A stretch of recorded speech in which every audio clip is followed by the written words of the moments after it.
말씀의 제목은 이는 한 아기가 우리에게 낳고, 성경 본문에 있는 그런 내용입니다. 예수님의 탄생은요, 인류를 위한 가장 큰 축복입니다. 왜냐하면 예수님은 우리가 누구인지를 가르쳐 주고요, 또 하나님의 마음을 보여주기 때문입니다. 왜 예수님의 탄생이 우리에게 축복일까요? 먼저 우리는 하나님의 형상대로 지음을 받았습니다. 그러니까 하나님을 닮게 지음을 받았습니다. 그러나 우리는 하나님과의 관계를 깨고 자기중심적인 삶을 살아가면서 그 하나님의 형상을 잃어버리게 되었습니다. 그래서 우리는 우리의 원래의 모습, 그 참모습을 잃어버린 채 살아왔습니다. 그런데요, 예수님이 하나님의 형상대로 창조되었던 우리의 참모습이 어떤 모습인지를 보여주셨습니다. 그렇기 때문에 이제 우리는요, 예전의 나의 모습이 어떠한 모습이든지 그것이 늘 항상 부족하고 남들에게 뜨면 손가락질 받고 어쩌면 늘 항상 시기와 원망과 불평으로 살았던 나의 옛 모습이 있었더라도 그 모습이 원래 내 모습이 아니고, 원래 내 모습은 어떤 모습이라고요? 하나님의 형상대로 지음받았다 그랬잖아요. 근데 하나님의 형상을 가진 분이 누구예요? 예수님이시죠. 그 예수님은 뭐예요? 우리가 처음 지음받았을 때의 원래의 모습이 예수님 모습이라는 겁니다. 그러니까 신앙생활에서 우리가 가져야 할 우리의 모습, 변화되어야 할 우리의 모습은 예수님의 모습입니다. 이 말씀은 굉장히 중요한 말씀입니다. 또한 우리는요, 하나님과의 관계를 깨고 자기중심적인 삶을 살았기 때문에 하나님의 심판을 두려워하면서 하나님을 피해 숨는 존재가 됐습니다. 이 이야기가 아담 하와 이야기죠. 그들이 선악을 알게 한 나무를 따먹고 나무 뒤로 숨어버리고 말았잖아요. 하나님과의 관계가 끊어진 채 살아가는 사람들은 자꾸 어두움을 좋아하고 빛을 피한다고 성경은 말씀하고 있습니다. 그런데요, 이렇게 하나님을 피해 숨는 존재였는데 예수님이 우리를 심판하는 것이 아니라 우리를 구원하시기 원하시는 하나님의 마음을 보여주신 것입니다. 그러니까 예수님은 하나님의 마음이, 하나님은 우리를 심판하기 원하는 것이 아니라 우리를 구원하기 원하신다라는 것을 보여주시기 위해서 이 땅에 오신 분이시다라는 것입니다. 그러므로 우리는요, 아무리 우리가 부족함이 많고 연약하고 죄인이었고 경건치 못하고 할지라도 담대하게, 누구 때문에요?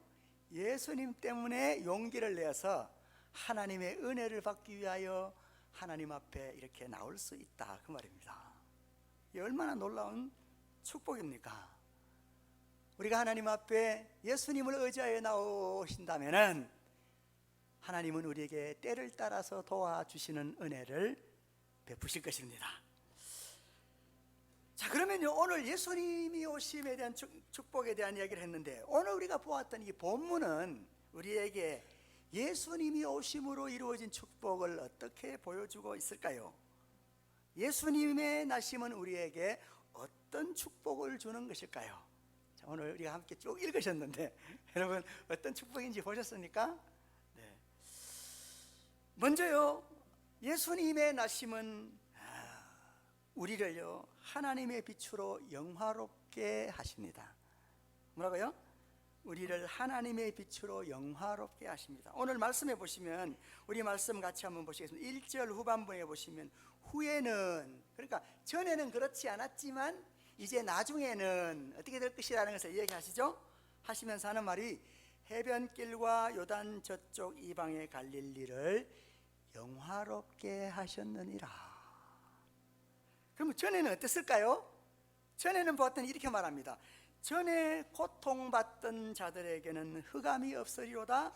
옛적에는 여호와께서 스불론 땅과 납달리 땅이 멸시를 당하게 하셨더니. 그러니까 하나님과의 관계가 끊어진 채로 자기중심적인 삶을 살아가는 그 삶이 우리에게 고통과 멸시를 주었다, 그 말입니다. 여러분, 자기 중심적인 삶이 우리에게 심각한 불행을 준다는 것은 역사가 교훈하고 있습니다. 뭐 할 얘기 너무 많지만요, 그 얘기를 다 할 수 없으니까 자기 중심적으로, 야, 우리 민족만 우수해, 저 나머지 민족들은 없어져도 돼, 이 땅에서 우수 민족이 살아남아야 이 땅에 우수한 사람들만 남을 것 아니야 라고 생각했던 사람들이 있었는데, 그 사람들이 바로 독일의 나치였습니다. 그래서 수많은 선량한 유대인들 200만 명이 넘는 사람들이 마치 그냥 실험 도구인 양 팔이 잘리기도 하고, 사람이 그냥 불에 태워지기도 하고, 녹여서 비누로 만들기도 하고, 이런 일들이 일어난 겁니다. 그 왜 그래요? 열등한 민족과 우수민족이 따로 있다, 이렇게 생각하는 자기중심적인 그런 생각을 가졌기 때문이다라는 것입니다. 자, 그런데요, 하나님은 세상의 그 어떤 피조물도 무가치하게 만드신 것이 없습니다. 하나님은 그 어떤 연약한 피조물도 무가치하게 여기지 않으십니다. 제 말이 아니고요, 성경에 말씀하시죠. 창세기, 오늘 우리 지금 영어권 우리 성도님들이 성경을 창세기를 공부하고 계십니다. 그래서 귀에 더 잘 들어오실 것 같아요. 근데 창세기 1장 31절의 말씀에 보시면은 이렇게 말씀합니다. 하나님이 지으신 그 모든 것을 보시니, 여기서 모든 것은요 좀 길게 해야 돼요. 그 모든 것을 보시니, 하나도 빠지면 안 되니까. 자, 여기서 모든 것이라고 말할 때는 갈기를 바람에 휘날리는 그 힘 있는 사자만 포함될까요? 아니면 멋지게 키가 크고 목이 긴 기린만 이야기하는 걸까요? 아니면 저 시궁창에 빠져서 꿈틀거리는 그 구더기까지도 포함된 것일까요? 어떻습니까? 여기서 하나님이 창조하신 모든 것이라 할 때 그 모든 것에 저와 여러분의 어떤 부족함이 있을지 모르지만, 나의 그 부족함에도 불구하고 하나님은 나를 바라보시면서 보시기에 심히 좋았더라 하시는 그 말씀을 믿으십니까? 이 말씀을 믿으셔야 합니다. 자기중심적인 삶은요, 하나님의 창조하신 그 창조의 원리를 벗어난 것입니다. 하나님의 창조 원리는 창세기 1장부터 쭉 보시면은 1장, 2장에 많은 말씀들을 하고 있지만, 그 중에서 특별히 관계적인 이야기 3가지만 이야기 들려면, 예를 들으려면, 자, 하나님이 인간을 만드셨는데 성경은 우리에게 하나님 인간을 만드실 때의 장면을 재미있는 스토리로 이야기하십니다. 인간은 흙으로 지어졌다 라고 말씀하시면서 하나님이 흙으로 만들어진 그 인간의 코에 생기를 하고 불어넣으셨다라는 겁니다. 무슨 의미일까요? 인간이 하나님의 형상대로 지음받아서 하나님의 영의 인도함을 받아서 하나님의 통치함을 받으면서 살아가야만 살아있는 영이 될 텐데, 이게 그냥 얼굴은 예쁘장하고 몸은 체구가 정이 아주 멋진 근육질의 남자인데 고기 덩어리에 불과한 사람일 수도 있다고 말해요. 왜냐하면 그 코에 생기가 불어진 사람을 성경은 살아있는 영이 되었더라 이렇게 말하거든요. 그러니까 우리가 어떤 삶, 그러니까 내가 내 중심적인 삶으로 살아가는 것이 아니라 우리를 창조하신 하나님과의 올바른 관계 속에서 살아가는 것이 중요하다라는 것을 우리에게 가르쳐주고 있는 것입니다. 두 번째 예를 들자면요, 하나님께서 이제 아담을 만드시고 난 다음에 하와를 만드셨죠.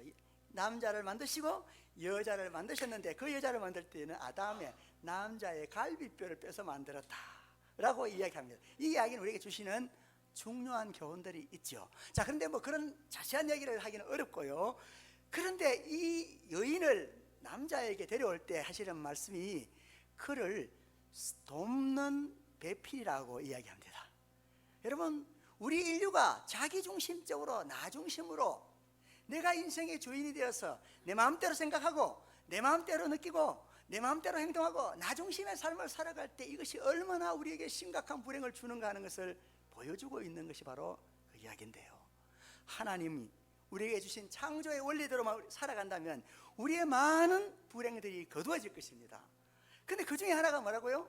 하나님은 우리를 서로 돕는 배필로 지었다는 겁니다. 자, 이 말이 무슨 말이냐면요, 서로 도움받는 배필이 아니고 서로 도와주는 배필이다. 굉장히 중요한 거예요. 내가 상대방을 나에게 필요한 사람으로 맞이할 때 내게 필요한 조건들을 바라보면서 사람을 만나면 불행해집니다. 상대편에게 어떤 도움을 줄 수 있을까? 서로 도와주는 배필이라는 것을 명심한다면 행복할 것입니다. 그게 바로 창조의 원리라는 것입니다. 마지막 세 번째 우리 한번 생각해 볼 창조의 원리는요, 하나님께서 우리 인간을 만드셨을 때 그들은 다 벌거벗은 채로 있었지만은 부끄러워하지 않았더라, 그렇게 말합니다. 이 말은 다시 말하면 서로의 있는 모습 그대로를 받아들일 수 있는 존재였다는 겁니다. 그런데 사람이 하나님과의 관계를 끊어버리고 자기중심적인 삶을 살아가면서 자신이 마치 하나님인 양 상대방을 향해서 옳으니 그러니 하고 말하게 되었다라는 것입니다. 물론 이것은 비인격적으로 상대방을 비난하는 것을 말하는 것입니다. 자, 이렇게 자기중심적인 삶을 살아가게 될 때 불행해지더라는 거죠. 자기중심적인 삶이 고통을 가져오고 자기중심적인 삶이 멸시를 가져오더라, 그 말입니다. 그런데 고통과 멸시를 그 다음 구절에서는 이렇게 표현합니다. 흑암이었고 사망이었다 라고 표현하면서 이 흑암에서 우리를 건지는 것이 무엇인가 라는 것을 가르쳐 주는데, 빛이 우리를 흑암과 사망에서 건져낸다고 말씀하고 있습니다. 여러분, 깜깜할 때요, 빛이 탁 비치면 여기저기 부딪히던 내가 똑바로 나아갈 수가 있게 되는 것이죠. 그러면 우리를 흑암과 사망에서 건져낼 빛이 무엇일까요? 성경은 우리에게 예수님이라고 말씀해 주고 있습니다. 예수님께서 말씀하시기를 나는 세상의 빛이니 나를 따르는 자는 어둠에 다니지 아니하고 생명의 빛을 얻으리라, 그렇게 말합니다. 자, 우리가 세상의 빛 대신 예수님을 따르는 방법은요, 예수님으로 옷 입는 것입니다. 그저 예수님을 닮아가려고 하는 것입니다. 그러니까 신앙의 핵심은 우리가 원래 우리의 모습이 어떤 모습이었다고요? 예수님의 모습이 바로 우리의 원래 모습이었다, 그 말입니다. 그래서 예수님이 우리 앞에 서서 빛이 되어서 야, 너의 모습은 이 모습이야 하고 비춰주실 때 그 빛을 받아서 반사하는 겁니다. 나의 인격과 나의 삶을 통해서 이제는 원래 하나님이 창조하셨던 하나님의 형상, 예수님의 모습이 풍겨나오기 시작할 때 그것은 우리의 신앙의 삶이라, 이렇게 말할 수가 있는 것입니다. 그래서 예수님의 오심, 예수님의 태어나심이 왜 우리에게 축복이냐? 하나님이 우리를 영화롭게 예수님 닮게 하셨다, 그 말입니다. 두 번째입니다. 예수님의 나심이 우리에게 왜 축복일까요? 그것은 우리는 하나님 나라에서 자유를 누리기 때문입니다. 오늘 우리 3절부터 말씀을 보시면 이렇게 말합니다. 주께서 이 나라를 창성하게 하시며 그 즐거움을 더하게 하셨으므로, 하나님께서 하나님의 나라를 계속해서 성장해가게 만드신다라는 겁니다. 자, 그런데 하나님의 나라가 무엇일까요? 여러분, 하나님의 나라를 오해하고 계신 분들이 많아서 오늘 중요한 성경이 말하고 있는 하나님의 나라를 이야기하는 구절들을 소개해 드리도록 하겠습니다. 하나님의 나라는 우리 안에 있습니다. 할렐루야. 제 말이 아니고요, 바리새인들이 예수님께 이렇게 질문했습니다. 하나님의 나라가 어느 때에 임합니까? 이렇게 질문을 합니다. 그랬더니 예수님께서 대답하시기를 하나님의 나라는 볼 수 있게 임하는 것이 아니요 또 저기 있다 여기 있다 할 것이 아니니 하나님의 나라는 너희 안에 있느니라. 자, 하나님 나라가 어떻게 설명되고 있는지를 여러분 귀담아 들으시기 바랍니다. 자, 뿐만 아니라 하나님 나라는요, 침노하는 사람이 빼앗습니다. 여러분, 하나님 나라가 우리 안에 있다고 말씀하시지만, 여러분, 이스라엘 백성들이요, 이집트에 종살이하다가 탈출했음에도 불구하고 그들은 하나님 나라, 하나님의 인도함을 따라서 가나안 땅을 향해서 나아가면서도 원망과 불평만 쏟아놓았기 때문에 가나안 땅을 맛보지도 못하고 광야에서 다 죽고 말았습니다. 이 말은 하나님 나라는 우리 안에 있지만 침노하는 사람이 빼앗는다는 겁니다. 그러니까 하나님 나라를 갈망하고 하나님 나라를 얻기 위해 힘쓰는 사람이 그 하나님 나라를 누릴 수 있다라는 것입니다. 그리고 하나님 나라는요, 먹는 것과 마시는 것이 아니라 성령 안에 있는 의와 평강과 희락이라는 겁니다. 내가 이렇게 하나님 말씀대로 살아가다가 맨날 손해보고 맨날 내가 사람들에게 무시당하고 내가 이렇게 살아가지고 과연 좋은 일이 있을까? 여러분 혹시 염려되지 않습니까? 그러나 성령님이 우리 가운데서 인도하시는 그 인도함을 따라서 말씀을 따라 성실하게 살아가다가 하나님이 옳다 여기시는 것은 이런 것이구나 하는 성령 안에서 정의를 맛보실 때 거기에 하나님 나라가 있다고 말입니다. 어떤 사람들은 삶의 어려움 때문에 그냥 지치고 고단해서 넘어지고 쓰러집니다. 좌절하여서 생을 포기하고 싶은 그런 마음 가운데 빠지기도 합니다. 그런데요, 하나님의 나라는 성령 안에서, 다시 말하면 하나님이 인도하시는 그 인도하심 안에서 어쩌면 사방이 다 적들로 빽빽하게 둘러싸여 있는데도 불구하고 하늘이 열려 있음을 바라보며 희망을 갖더라 그 말입니다. 그래서 예수님은 말씀하시기를 예수님께서 주시는 평안은 세상이 주는 것과 다르다고 우리에게 말씀합니다. 이런 하나님 나라를 맛보시기 바랍니다. 하나님의 나라는 성령 안에서의 기쁨이라고 말씀합니다.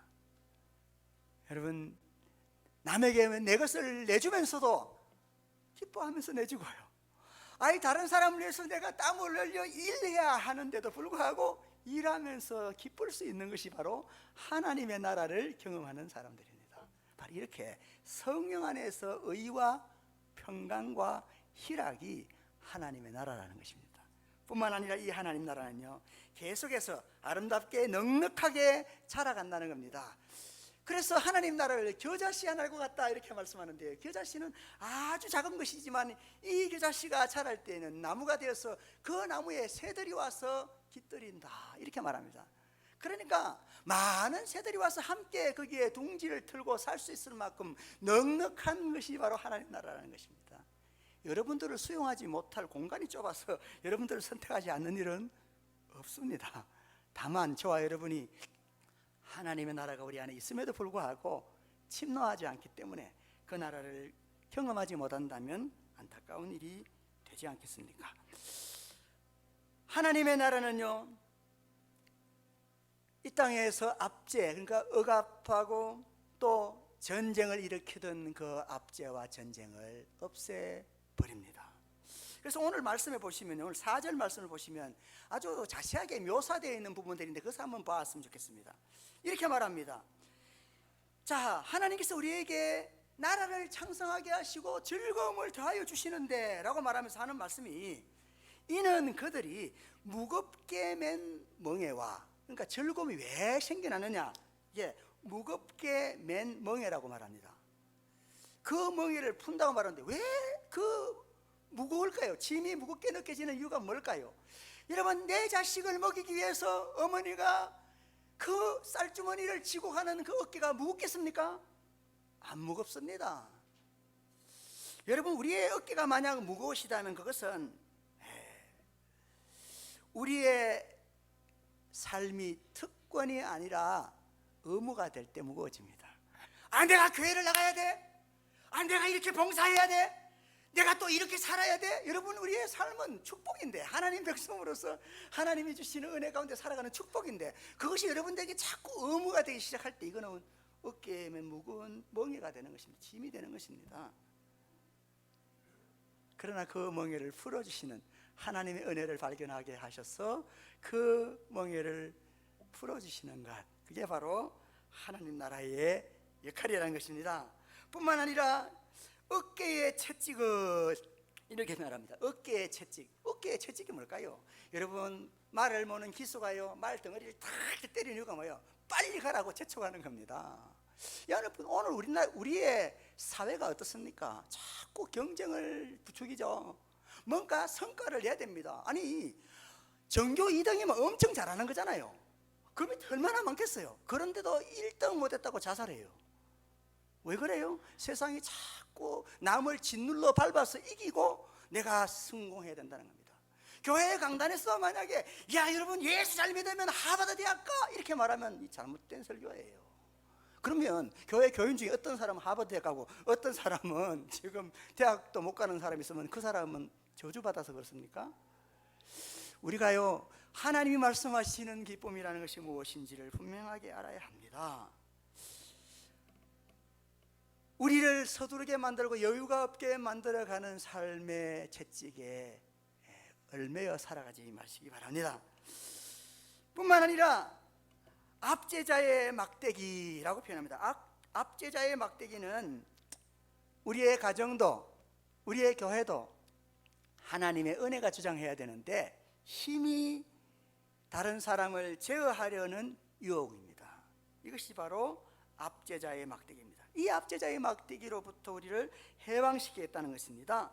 뿐만 아니라 그 말씀을 계속해서 보시면 어지러이 싸우는 군인들의 신과 피 묻은 겉옷이야 이렇게 표현하고 있습니다. 무슨 말일까요? 전쟁, 다툼에서 노연하는 것이다. 그러니까요 무겁게 맨 멍에 어깨의 채찍, 압제자의 막대기, 그리고 어지러이 싸우는 군인들의 신과 피 묻은 겉옷이 있다면 거기는 하나님 나라가 아니라는 겁니다. 아무리 고층 빌딩이 세워지고 그곳에 사람이 우글우글 얼씬거려도 무겁게 맨 멍에 어깨에 채찍, 압제자의 막대기, 피 묻은 옷이 있는 그곳은 하나님의 나라가 아닙니다. 여러분 기억하십시다. 싸워서 얻는 것은 다 잃는 겁니다. 한번 따라해 보실까요? 싸워서 얻는 것은 다 잃는 겁니다. 왜 그러냐? 구원이 뭐라 그랬죠? 관계의 회복이라 그랬잖아요. 우리가 하나님과 원수처럼 살아가다가 하나님이 우리 아버지가 되시고 내가 하나님의 자녀가 된 거잖아요. 아니 근데 싸워서 얻은 게 뭘 얻었다는 거예요? 싸웠는데. 그렇잖아요. 시기와 분쟁이 우리에게서 빼앗아가는 너무나 중요한 것은 하나님 나라의 자유입니다. 여러분 싸우기 시작하고요 누군가를 미워하기 시작하면요 보이지 않는 끈이 우리를 묶어버리고요 거기에 질질 끌려다니는 노예가 됩니다. 하나님 나라의 자유를 누리시는 예수 그리스도가 오신 목적이 바로 그것인데 그것을 누리시는 저와 여러분 되기를 바랍니다. 마지막으로 우리는요 기쁘게 하나님 나라의 다스림을 받습니다. 예수님이 우리에게 오신 그 예수님의 오심으로 말미암아서 우리는 하나님의 다스림을 받는데 기쁘게 받는다는 거예요. 자, 그래서 오늘 이 6절부터 말씀 보시면 이렇게 말합니다.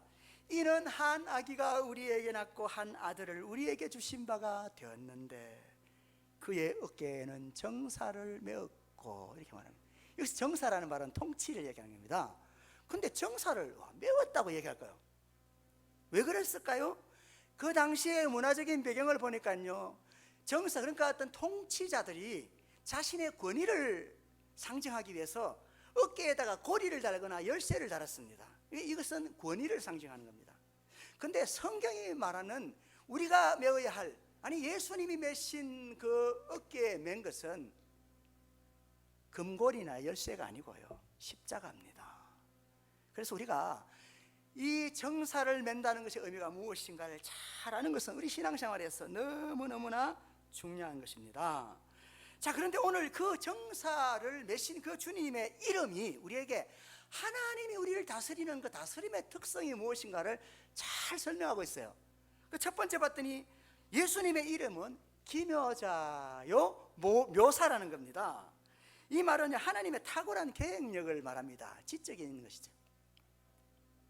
우리는요 우리의 짧은 생각이 전부인 것처럼 착각하지 말아야 됩니다. 아 이래서 나는 이제 이 불행이 찾아올 거야. 아 이래서 내 삶은 이렇게 비비 꼬였어 라고 말하지 마세요.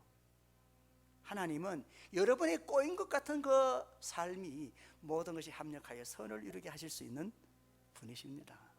그래서 주님 우리에게 말씀합니다. 이는 내 생각이 너희의 생각과 다르며 내 길은 너희의 길과 다름이라.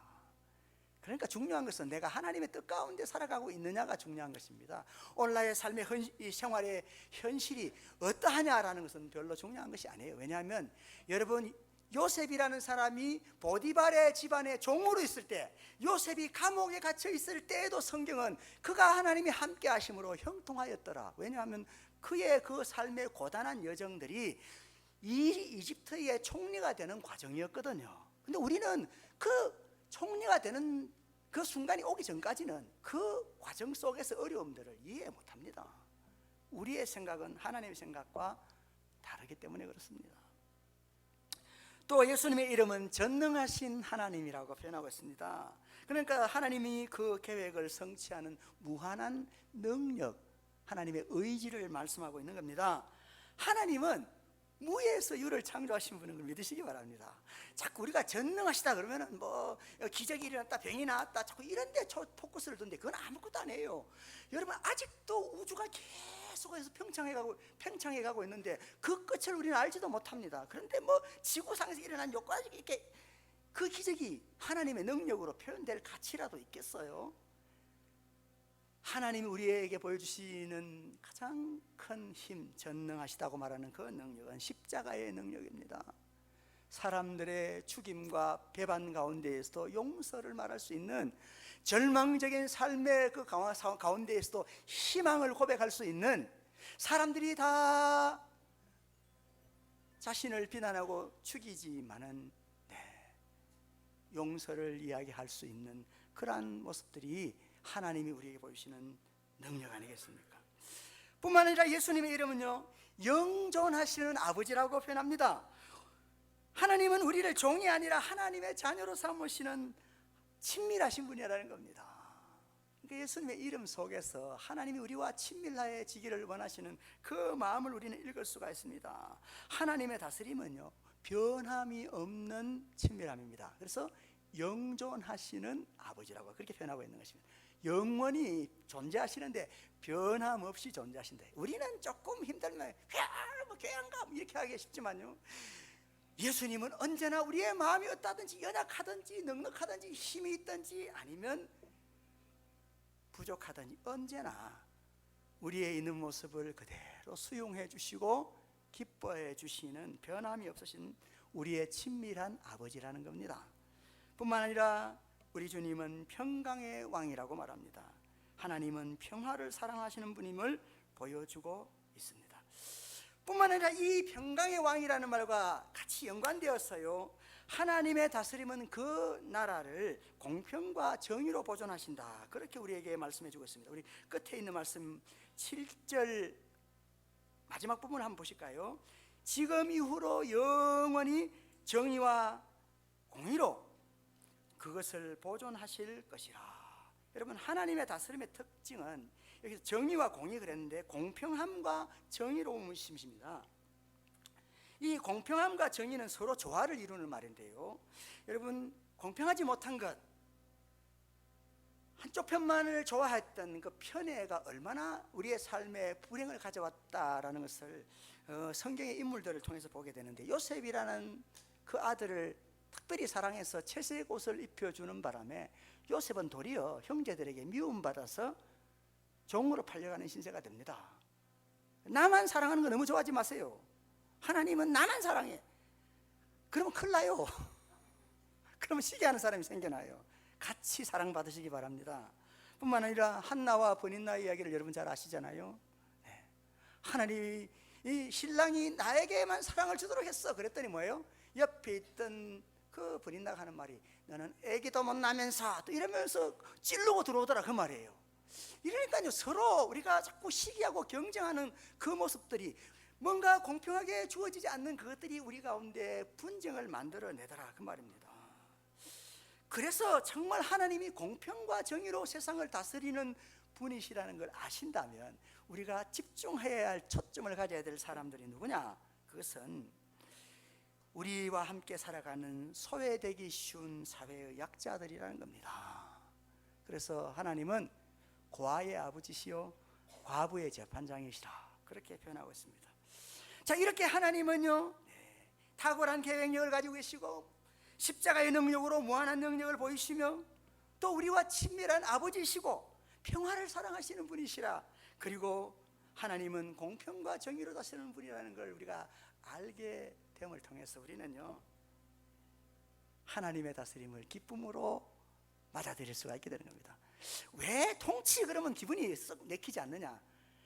세상의 통치자들이 제대로 섬김의 통치를 한 적이 없기 때문에 그렇습니다. 그러나 우리 하나님이 어떤 하나님이신지 하나님의 다스림이 어떤 것인지를 우리가 알 때 우리는 기쁨으로 그 통치에 들어가게 되는 것입니다. 바로 그렇게 하도록 예수님이 오신 것입니다. 이 축복이 저와 여러분에게 늘 항상 함께 하기를 바랍니다. 기도하겠습니다.